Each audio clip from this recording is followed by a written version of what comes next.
Assalamualaikum warahmatullahi wabarakatuh. Bismillahirrahmanirrahim. Alhamdulillahirabbil alamin. Wassalatu wassalamu ala sayyidil mursalin sayyidina Muhammadin wa ala alihi wa sahbihi ajma'in. Subhanaka la ilma lana illa ma 'allamtana innaka antal alimul hakim wa tub 'alaina innaka antat tawwabur rahim. Allahumma ya fattahu ya alim ya fattahu ya alim ya fattahu ya alim iftah 'alaina fathan qariba ya arhamar rahimin. Allahumma la sahla illa ma ja'altahu sahla wa anta taj'alul hazana idza syi'ta sahla. Allahumma sahhil lana hifdzal ulum hab lana wasi'atil fuhum bi jahi nabiyikal ma'sum sallallahu alaihi wasallam. Allahumma inna nas'aluka al-'ilma ladunni wal mashraba as-safi al-haniya wa hab ya ghani wa na'udzu bika Allahumma min 'ilmin la yanfa' wa qalbin la yakhsha' wa 'amalin la yurfa' wa 'ainin la tadma' wa nafsin la tashba' wa da'watin la yustajabu laha bi rahmatika ya arhamar rahimin ya arhamar rahimin ya arhamar rahimin. نوينا التعلم والتعليم والتذكر والتذكير والنفع والانتفاع والإفادة والاستفادة والحث على التمسك بكتاب الله وسنة رسول الله والدعاء إلى الهدى والدلالة على الخير ابتغاء وجه الله مرضاته وقربه وثوابه سبحانه وتعالى. نوينا ما نهى به أسلافنا الصالحون، نوينا ما أحاط به علم الله تعالى من حسن النيات. Alhamdulillah, senantiasa puji dan puji syukur kita haturkan kehadirat Allah Subhanahu wa taala atas limpahan karunia, hidayah, inayah, taufik kepada kita semua. Hingga alhamdulillah di waktu yang mulia ini, di sore hari bersama kita mengadakan rauhah fi sabilillah, ghurbatun fi sabilillah, atau rauhatun khairum minad dunya wa ma fiha. Nabi SAW bersabda dalam hadis sahihnya, barang siapa yang berpagi-pagi hari di jalan Allah atau bersore-sore hari di jalan Allah, maka itu lebih baik daripada dunia dan seisinya. Alhamdulillah ala hadhihi ni'mah.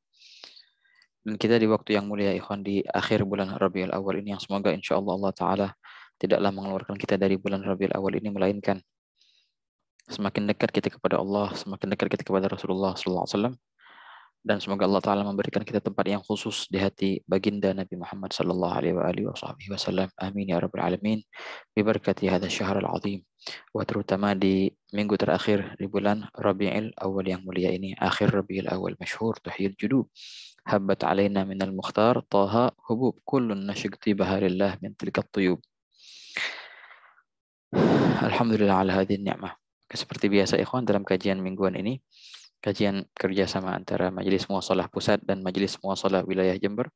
Dan di sini kita bersama mengkaji kitab Al-Fiqh Al-Zahir, kitab Ar-Risalah Al-Jami'ah, dan juga kitab Al-Fiqh Al-Batin, kitab Bidayatul Hidayah karangan Imam Abi Hamid Muhammad bin Muhammad Al-Ghazali. Kitab Risalah Jami'ah karangan Imam Al-Habib Ahmad bin Zain Al-Habsyi. Ala kulli hal, seperti biasa ikhwan, kita mulai dengan kitab Ar-Risalah Al-Jami'ah, yang mana di sini pada minggu lalu kita sudah memasuki pembahasan pertama, ya, dalam pembahasan haji, babul haji. Yang minggu lalu kita bahas bahwasanya haji itu, ya, haji itu adalah wajib fardu ain atas tiap-tiap muslim yang mampu, dan cukup seumur hidup sekali.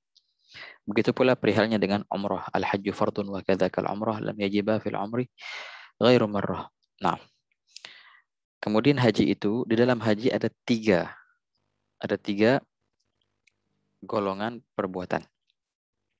Ada amal-amal yang dinobatkan sebagai rukun, ada amal-amal yang dinobatkan sebagai wajibat, ada juga amal-amal yang dinobatkan sebagai sunnah.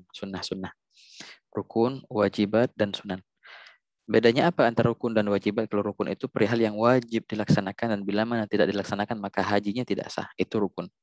Tapi kalau wajibat adalah perihal yang wajib juga dilaksanakan. Tapi kalau seandainya tidak dilaksanakan, maka nggak apa-apa, hajinya sah-sah aja, tapi dia kena kena fidyah. Itu apa artinya? Wajib dilaksanakan. Bila mana tidak dilaksanakan maka dia kena fidyah atau dam. Tapi tidak berpengaruh atas sah atau tidaknya hajinya, tetap hajinya sah. Yang ketiga sunan. Sunan adalah amal-amal yang dianjurkan, yang kita dituntut untuk mengerjakannya. Namun bila mana kita tinggalkan maka hajinya sah dan tidak ada fidyah, hanya saja kehilangan pahala dan ganjaran yang besar dari Allah SWT. Itu sunan. Nah, dibahas oleh Imam Al-Habib Ahmad bin Zain Al-Habsyi perihal tentang rukun-rukun dulu. Yang mana rukun haji ada 5, di antaranya nomor 1 adalah al-ihram. Hakikat daripada ihram adalah bukannya baju, bukannya juga pola pakaian atau pola hidup. Ihram adalah niat. Niat untuk masuk ke haji atau umroh, itu namanya ihram. Nah, bagaimana melafadzkannya? Nawaitul hajja wa ahramtu bihi lillahi ta'ala. Kalau umrah, nawaitul umrata wa ahramtu biha lillahi ta'ala. Oke.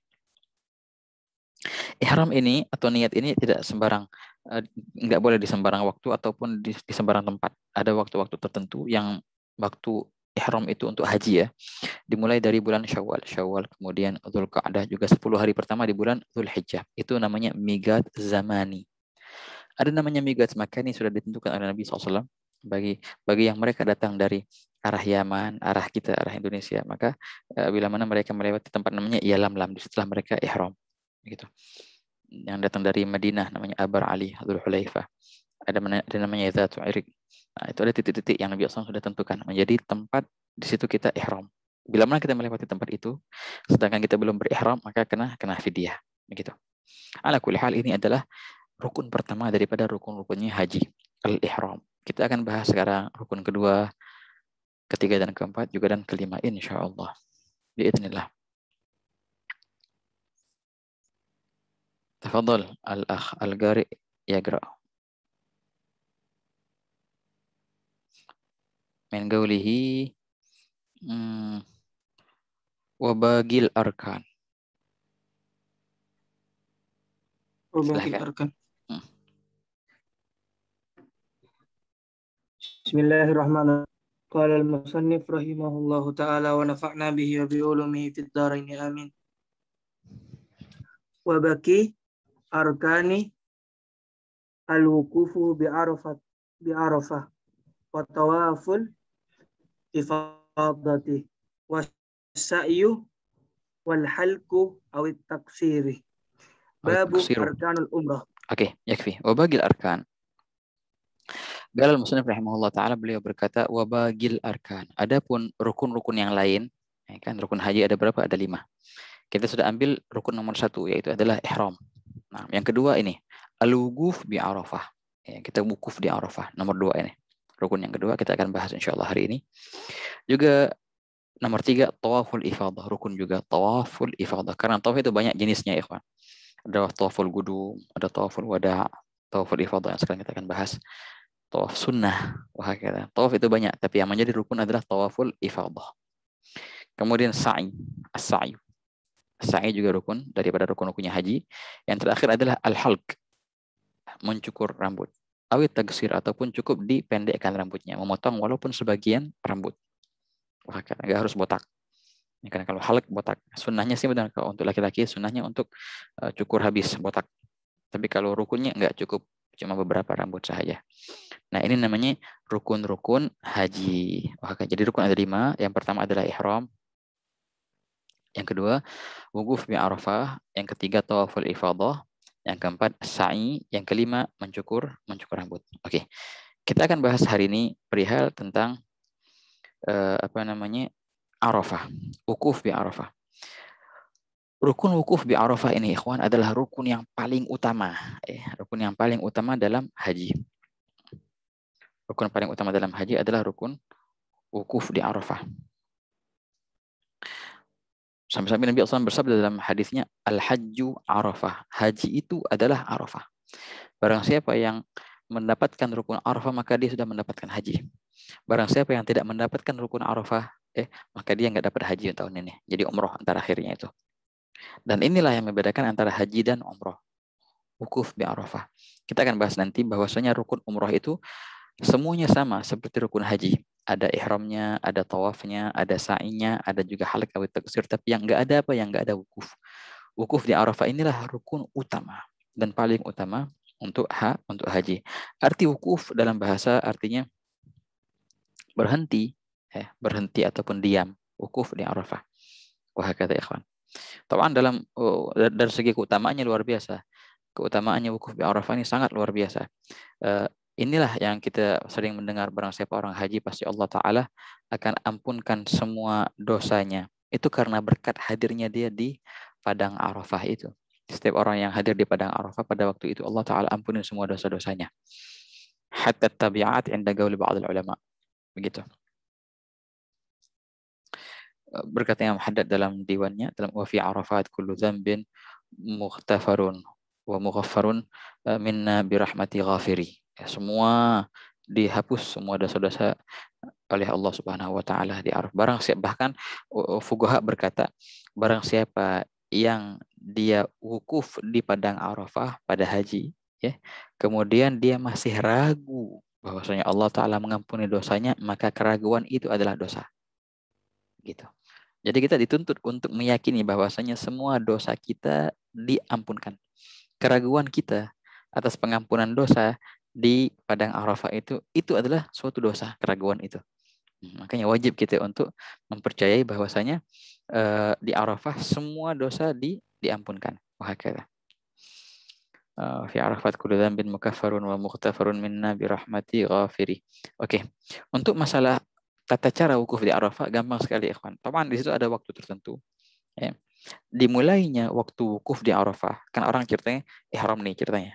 Dia datang untuk haji kemudian dia ihram, nawaitul hajja wa ahramtu bihi lillahi taala. Masuk.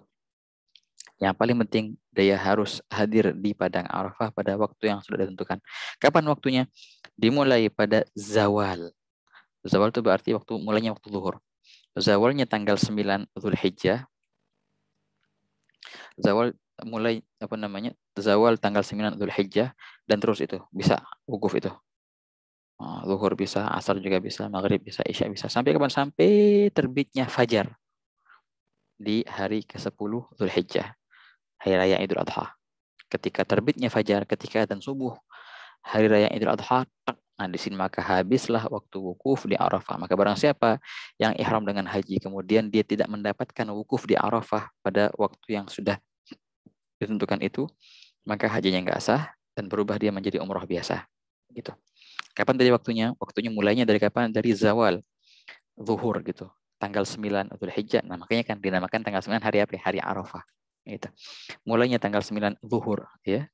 Zuhurnya dan terus bisa waktu wukuf itu berlanjut sampai kapan? Sampai terbitnya matahari, sampai terbitnya fajar. Astagfirullah, sampai terbitnya fajar di hari ke-10. Itulah waktu yang sudah ditentukan. Apakah kita wajib hadir di semua waktu ini? Oh tidak. Yang wajib kita hadir di situ adalah walaupun sekejap dalam waktu yang sudah ditentukan ini. Walaupun cuma lewat, kata fuqahanya. Walaupun contohnya di helikopter lewatnya. Yang penting dia berada di area padang Arafah. Padang Arafah padang yang besar ya kawan. Padang yang besar. Dikatakan kenapa dinamakan Arafah? Karena di Arafah lah Nabi Allah Adam dan Siti Hawa bertemu kembali setelah sekian lama mereka berpisah. Tatkala turun dari surga akan berpisah tuh. Akhirnya mereka bertemu kembali di mana? Di padang Arafah. Oleh karena itu dinamakan Arafat. Wah, syaratnya adalah hadir di situ dalam waktu yang sudah ditentukan, walaupun sekejap. Fal-qadrul wajib ini aqallu waqt.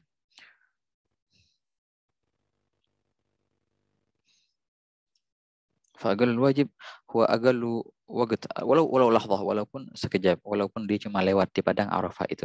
Tapi memang harus yang lewat ini di padang Arafah setelah dia ihram taban ya. Pastinya dia setelah ihram. Kalau dia belum ihram ya bukan haji namanya itu. Setelah dia ihram, kemudian dia hadir di padang Arafah dalam waktu yang ditentukan itu walaupun sekejap dengan syarat dia ini ahlun lil ibadah. Artinya apa? Bisa untuk beribadah. Kalau seandainya dia sholat, sah sholatnya. Contohnya gitu. Ataupun kalau seandainya dia berpuasa, sah puasanya. Artinya apa? Bukannya orang gila gitu. Juga bukannya orang yang pingsan gitu. Dan bukan orang yang mabuk. Itu artinya ahlun lil ibadah. Laisa mughma alaih wala majnun wala sakron. Nah, itu adalah syaratnya untuk sahnya wukuf di padang Arafah, ikhwan. Walau anak kecil, ya, walau anak kecil sah-sah aja di wukuf di Arafah dan menjadi itu haji yang sunnah gitu. Taman kalau sunnah-sunnahnya banyak ya kawan. Disunnahkan kita di padang Arafah itu ya kita mandi sebelum wukuf kita mandi dulu wahakala. Dan disunahkan berbanyak-banyak berdoa dan bertadarru di waktu Arafah itu luar biasa. La ilaha illallah. Dan juga disunahkan kita menjamak takdim ataupun jamak takhir bisa ya kan. Nah, jamak sunnahnya menjamak takdim antara zuhur dan asar. Banyak-banyak zikir dan tahlil, senantiasa menghadap kiblat dan senantiasa dalam keadaan bersuci, taharah. gitu. Dan kalau bisa berjemur di matahari katanya. Indah sahrat tahta jabal, di bawah Jabal Rahmah. Sebagian ada yang naik ke atas Jabal Rahmah, masih muskilah, tapi memang sunnahnya bukan di atas, sunnahnya di bawah. Nabi SAW ketika wukuf di Arafah berada di bawah Jabal Rahmah, begitu. Dan disunahkan juga kita menggabungkan antara siang dan malam. Berarti apa? Kita mendapatkan siang di padang Arafah dan juga mendapatkan malam di padang Arafah walaupun sekejap. Walaupun sekejap. Dengan sunnahnya kita zuhur di sana sampai asar, kemudian maghrib, habis maghrib baru jalan kemana? Ke Muzdalifah namanya. Wah, kata. Nah, begitu sunnahnya, ikhwan. La ilaha illallah. Untuk masalah salat maghrib sama salat isya-nya nanti di jamaah akhir di Muzdalifah. Itulah yang sunnahnya. Perihal apa namanya? Rukun wukuf di Arafah ini. Rukun wukuf di Arafah rukun yang luar biasa, ikhwan. Disunahkan kita banyak-banyak berdoa. Bukan tabi'in al-jalil, seorang tabi'i yang bernama Al-Hasan Al-Basri. Imam Hasan Basri, waktu beliau haji itu senantiasa beliau berjemur di bawah sampai mandi keringat. Bercucuran keringat yang luar biasa. Nah, beliau berdoa, ya Allah, minta pengampunan dari Allah Subhanahu wa taala. Itulah. Wan Nabi SAW begitu pula. Nabi SAW ketika di padang Arafah berjemur di matahari dan berdoa sampai berkeringat. Wah, kata. Sunnahnya begitu. Di padang Arafah sunnah kita banyak-banyak berdoa, banyak-banyak beribtihal, banyak-banyak menangis di padang Arafah itu. Juga ntar kan ada khutbah namanya khutbah Arafah. Nabi SAW juga waktu itu Nabi SAW berkhutbah, ma'ruf namanya khutbah Arafah. Sunnah kita juga untuk menghadiri, mendengarkan khutbah Arafah. Banyak-banyak berzikir, dan di antara zikir yang sangat dianjurkan adalah al-baqiyatus shalihat. Subhanallah, Allahu akbar. Juga dianjurkan banyak-banyak berzikir la ilaha illallah wahdahu la syarikalah, lahul mulku wal hamdu wa yumiitu wa hayyun la yamut bi yadihil khair wa ala kulli syai'in qadir. Begitu ya kawan. Itulah perihal rukun wukuf di Arafah. Nah, insya Allah kita akan bahas di pertemuan yang akan datang rukun yang nomor 3, rukun tawaful ifadah. Apa itu tawaful ifadah dan bedanya apa dengan tawaf yang lain, qudum ataupun wada, dan syarat-syarat tawaf itu apa? Insya Allah kita akan bahas di pertemuan yang akan datang. Wallahu a'lam bishawab. Oke. Masuk dalam kajian kedua, ikhwan. Nah, di sini kita masih dalam kitab Bidayatul Hidayah membahas masalah apa ya? Membahas masalah bagaimana kita menggunakan waktu sebaik mungkin antara subuh dan isyraq, antara subuh sampai terbitnya matahari. Begitu. Seperti kita ketahui, kita dianjurkan banyak-banyak berzikir kan. Karena pahala orang yang sholat subuh berjamaah, kemudian dia duduk berzikir sampai terbit matahari, kemudian dia sholat 2 rakaat isyraq itu. Maka pahalanya seakan-akan dia menunaikan ibadah haji dan umrah yang sempurna dan sempurna dan sempurna. Nah, di sini Ghazali mengusulkan beberapa kegiatan, di antaranya berzikir, di antaranya baca Quran, di antaranya apa? Tafakkur. Ya kan kita bahas di minggu lalu. Bagus kita bertafakur, apalagi waktu yang mulia itu, waktu yang sangat mirip dengan suasana surga katanya kan, antara subuh dan terbit matahari. Nah, di sini kita akan melanjutkan apa usulannya Imam Ghazali untuk kita untuk bisa mengisi waktu-waktu yang mulia ini, di antaranya antara subuh sampai isyraq. Naam, tafadhal. Tafadhal al-akh al-qari yaqra. Bismillahirrahmanirrahim. Qala al-musannif Naam. rahimakumullah ta'ala wa nafa'ana bihi wa bi'ulumihi wa bi'ulumikum. Amin ya Amin. rabbal alamin. Amin. Bismillahirrahmanirrahim. Faturattibu bitadbirika awradaka fi jami'i yawmika litadaraka bihima farata min tafsirik wa taharrazak bihi min at-ta'arudi sakhatillahi azza wa jalla fi yawmika wa tanwi al-khaira li jami'il muslimin wa ta'zimu ala alla tashtagila fi jami'ina Allah ta'ala wa tufasfiru fi qalbika at-ta'ati allati taqdiru 'alayha wa takhtaru afdalaha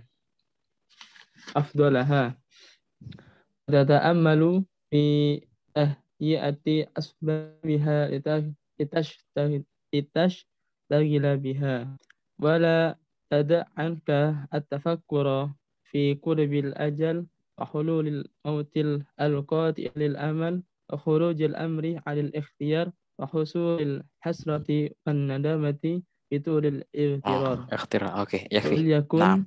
Baik, bismillahirrahmanirrahim.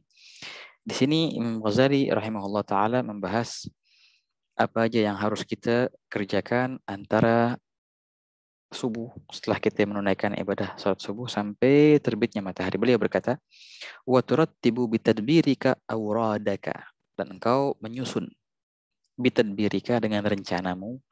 Menyusun apa? Menyusun awradaka, maf'ul bih, menyusun wirid-wiridmu fi jami' yaumika, di keseluruhan harimu, gitu. Di sini Ghazali beliau berkata, nah pagi-pagi itu sambil ente baca wirid, juga ente susun. Nanti jangan lupa siang mau baca apa, zuhur mau baca apa, sore mau baca apa, begitu. Susun dari sekarang. Untuk apa? Li tatadaraka bihi ma farata min taksirika. Agar engkau bisa mengembalikan apa-apa yang sudah lewat ya, dikarenakan kelalaianmu. Maksudnya apa di sini? Oke, ini pembahasan yang ajib, ikhwan. Yang dibahas oleh ulama kita bahwasanya kalau seandainya kita sudah melewati masa-masa kegelapan ya, maaf ya, masa-masa ghaflah yang dahulu, dan kita pengen menghapus masa-masa gelap itu, masa-masa ghaflah, masa-masa lalai, maka dalam wasiat mereka, maka makmurkanlah 4 waktu. Bila mana engkau memakmurkan 4 waktu ini, maka niscaya Allah Ta'ala akan tutupi segala waktu kelalaianmu di masa lalu. 4 waktu itu adalah, pertama, sebelum terbitnya fajar, walaupun beberapa menit, waktu qiyamul lail itu artinya, walaupun salat 2 rakaat. 1. Yang kedua, setelah salat subuh sampai terbit matahari. Ini yang kita bahas sekarang, nomor 2 nih. Setelah salat subuh sampai terbit matahari. Yang ketiga, sebelum terbenamnya matahari, walaupun sedikit, sebelum maghrib gitu, walaupun baca wirdul latif contohnya. Yang keempat, antara maghrib dan isya, setelah maghrib sampai isya, gitu. Mabainal isya'in. Biasanya kita baca rotib atau baca Quran di situ. Nah, 4 waktu ini, bila mana engkau makmurkan dengan ibadah, dengan zikir-zikir, kita harapkan semoga Allah Ta'ala berkat waktu 4 ini, Allah Ta'ala menutupi segala kelalaian kita di masa lalu dan menggantikannya dengan ibadah juga. Nah, ini adalah arti perkataan musannif, hakadha litatadaraka ma farata min taqsirika. Semoga insyaallah dengan engkau mentertibkan wirid-wirid di harimu itu, insyaallah bisa untuk menutupi apa-apa yang sudah lewat daripada taqsir, daripada kelalaianmu di masa lalu. Hakadha. Kemudian beliau berkata, wa tataharraza bihi min at-ta'arrud li sakhatillah azza wa jalla fi yaumika, dan juga dengan wirid-wirid tadi, dengan tertib yang tadi, engkau juga insya Allah bisa menjaga dirimu dari apa? Dari ta'arud, daripada terkena lisakhatillah, terkenanya murka Allah di harimu itu. Maka, jadi hari ini kita rencanakan untuk beribadah, dan hari ini kita rencanakan untuk menjauhi setiap hal yang dimurkai oleh Allah Subhanahu wa taala, dan kita beristi'anah dengan apa? Dengan aurat, dengan wirid-wirid, dengan azkar. Semoga dengan wirid-wirid dan azkar tadi kita mendapatkan keridhaan di hari ini dan dijauhkan daripada segala kemurkaan di hari ini. Gitu. Kemudian juga penting sekali ikhwan, innamal a'malu binniyat. Beliau berkata, wa tanwil khair li jami'il muslimin. Dan di pagi hari itu engkau berniat, insya Allah hari ini aku akan memberikan segala kebaikan untuk semua orang muslimin. Gitu. Hadza ajib niyah. Kalau seandainya hari itu engkau dihadapi suatu mauqif, suatu peristiwa, engkau pasti akan menolong kaum mukminin karena engkau sudah berniat untuk itu pagi hari. Kalau seandainya tidak, hari itu subhanallah sakit tahu-tahunya, atau hari itu nggak keluar rumah, tetap niatmu itu akan tercatat. Makanya niatin pagi-pagi untuk berbuat baik ke semua orang muslimin, gitu. Hadza ajib, langsung dicatat pahala tuh. Jadi tiap hari kita berbuat baik ke orang, ke semua orang muslim, ke semua, di jami'il muslimin. Pahalanya terus setiap hari ada. Wa ta'zimu ala alla tashtaghila fi jami' naharika illa bi ta'atillah ta'ala. Dan kau bertekad juga, berazam juga, niat juga. Insya Allah di hari ini aku tidak akan tashtaghil. Ya, jangan sampai engkau bersibukkan di semua harimu itu melainkan dengan ketaatan kepada Allah Ta'ala. Nah, niatnya juga gitu. Niatin hari ini nggak bakal ngelakuin kecuali ketaatan gitu. Wa tufassilu fi qalbika at-ta'at allati taqdir 'alaiha. Nah, itu kan secara globalnya niatmu itu. Kemudian secara terperincinya engkau hadirkan di hatimu juga tafasil, dan engkau perincikan, artinya tafasil. Dan engkau perincikan fi qalbika, di hatimu at-ta'at, ketaatan-ketaatan yang engkau mampu untuk mengerjakannya, wa takhtar afdalaha, dan kemudian engkau pilih yang paling utama daripada ketaatan itu, wa tata'ammal fi tahyiati asbabiha, kemudian engkau rencanakan, tata'ammal, engkau renungkan bagaimana untuk bisa merencanakan atau melaksanakan ketaatan yang engkau sudah niatkan tadi, litashtagila biha, agar engkau laksanakan ketaatan itu. Jadi bukan cuma niat saja, ikhwan.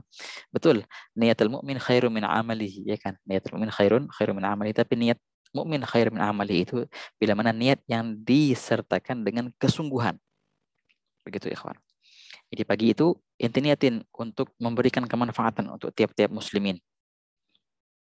Dan di pagi itu inti berikan untuk bertaat kepada Allah Ta'ala. Nah, di hati, ntar diperinciin, kira-kira hari ini bisa apa? Insya Allah sedekah deh. Oke, insya Allah ntar salat duha. Oke, insya Allah ntar silaturahmi. Insya Allah ntar ziarah ke orang tua. Contohnya gitu. Nah, engkau juga pikir bagaimana bisa untuk melaksanakan rencana itu. Sedekah, oh insya Allah ntar ada nih. Aneh ambil dari fulan, ntar kasih ke fulan. Ataupun lihat di M-Banking, contohnya transfer ke siapa gitu sebagai sedekah. Itu suatu rencana, bagus. Gitu. Apa namanya, untuk bersilaturahmi. Hari ini kita mau silaturahmi ke siapa nih? Ke tokoh fulan atau ke sepuh fulan atau kiai siapa? Atau ke orang tua, kapan waktu yang enaknya? Entar telepon di orang tua, kapan enaknya kita ziarahin? Gitu. Jadi bukan cuma niat belaka. Hari ini pengen begini, ya Allah. Itu belum tentu tertulis. Belum tentu niatul mu'min khairun min amali. Niat yang benar-benar akan dilaksanakan kalau bisa. Itu baru benar-benar dianggap tertulis sebagai ibadah. Nah, begitu ya, kawan. Kemudian di akhir paragraf Imam Ghazali juga membahas bahwasanya ada suatu ta'ammul, suatu tafakur yang engkau harus pikirin di sini. Ini yang luar biasa. Beliau berkata, wala tada'an kat tafakkura fi gurbil aja, dan jangan engkau tinggalkan. Katanya la tatruk. Jangan engkau tinggalkan darimu apa at-tafakkur, untuk berpikir dalam perihal apa? Fi gurbil ajal, dalam kedekatannya ajal, kematian. Syuf, ente ingat pagi-pagi, syuf, mati itu dekat. Bisa menerka kapanpun dan dimanapun. Pun hari ini bisa kita mati. Nah, itu pagi-pagi kita harus ingat itu, saya. Pagi-pagi itu kita harus ingat perkara itu. Tiap pagi kita ingatin, ini bisa jadi hari ini mati kita. Dan kematian sangat dekat. Wuhulul maut al-ghati' lil amal, dan kedatangan kematian, yang mana kematian itu adalah al-ghati' yang memutuskan lil amal, harapan. Memutuskan angan-angan, memutuskan cita-cita, pengen begini, pengen begitu. Datang kematian, ya putus semua, habis. Wa khurujul amri 'anil ikhtiyar, dan keluarnya perkara itu daripada ikhtiar, daripada engkau mengontrolnya. Engkau tidak bisa mengontrol kapan kematian datang, nggak bisa. Itu bukan di tangan kita, kematian. Kematian telah ditentukan oleh Allah Subhanahu wa taala. Tidak maju dan tidak mundur. Nah, la ilaha illallah. Fa idza jaa ajaluhum, bila mana datang ajal mereka, maka tidaklah maju dan juga tidaklah mundur. Jadi bukan di tangan kita perihal kematian itu. Wa husulil hasra wan nadamah bitulil iqtirar, dan akan terjadinya al hasrah, penyesalan, wan nadamah. Nadamah artinya sama, penyesalan, al hasrah kerugian. Terjadinya kerugian, merugi, menyesal. Bitulil iqtirar disebabkan karena kelalaian yang panjang. Itu. Kalau kita di dunia lalai, kita lupa, akhirnya apa? Ketika meninggal yang ada hanyalah penyesalan, begitu, dan kerugian. Nah, makanya dari sekarang janganlah menyesal di kemudian hari, di akhirat. Pikirkanlah itu dari hari ini. Ini yang kita semestinya pikirkan setiap hari, kata Imam Ghazali. Begitu. Jadi tiap-tiap pagi itu kita ingat bahwasanya nih bisa jadi kematian datang hari ini. Jangan sampai kita berbuat sesuatu yang karenanya kita akan menyesal di kemudian hari. Gitu. Jangan sampai kita ketawa di dunia, karena ketawa itu akhirnya kita nangis di akhirat. Jangan, ikhwan. Mending sebaliknya. Nangislah di dunia dengan tangisan yang membuatmu akan tertawa di akhirat nanti. Wah, kata. La ilaha illallah. Kemudian di sini insya Allah Imam Ghazali akan mengusulkan beberapa zikir, di antaranya 10 zikir yang ma'ruf. Itu kita akan bahas biidznillah di pertemuan yang akan datang insya Allah. Wallahu a'lam bishawab. Semoga Allah Ta'ala memberkahi majelis kita. Dan Allah Ta'ala mengembalikan kita ke bulan Rabiul Awal pada tahun-tahun yang akan datang insya Allah dalam keadaan sehat afiat, dalam keadaan lebih dekat kepada Rasulullah.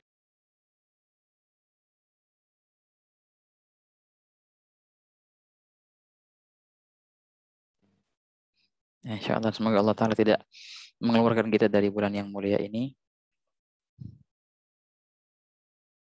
Semoga Allah Ta'ala tidak mengeluarkan kita dari bulan yang mulia ini, melainkan Allah Ta'ala sudah hapus semua dosa kita dan tutup semua kekurangan kita. Dan Allah Ta'ala senangkan hati baginda Nabi Muhammad SAW. InsyaAllah. Amin ya Rabbil Alamin. Allahumma ya man wafaqa ahli khairi khawanahum alaih. وفقنا اللهم للخير وعينا عليه. بارك اللهم في هذا المجلس وهذا الاجتماع وهذا الشهر. ووفر حظنا من هذا الشهر العظيم من عطياتك وهباتك وتنزلاتك ورحماتك النازلة في هذا الشهر العظيم، وقري بها عين نبينا محمد صلى الله عليه وسلم بعطيتك لنا وبمنوحاتك لنا، وفرح قلبه صلى الله عليه وسلم بنا، وفرح قلبنا به صلى الله عليه وسلم في الدنيا والآخرة، واجمعنا معه في قلوبنا وفي أعيننا وفي ألسنتنا وفي آذاننا، واجمعنا معه في الدنيا قبل الآخرة، واجمعنا معه عند سكرة الموت، واجمعنا به صلى الله عليه وسلم في القبر وفي المحشر وعند دخول الجنة برحمتك يا أرحم الراحمين. وصلى الله على سيدنا محمد وعلى آله وسلم. والحمد لله رب العالمين. السلام عليكم ورحمة الله وبركاته.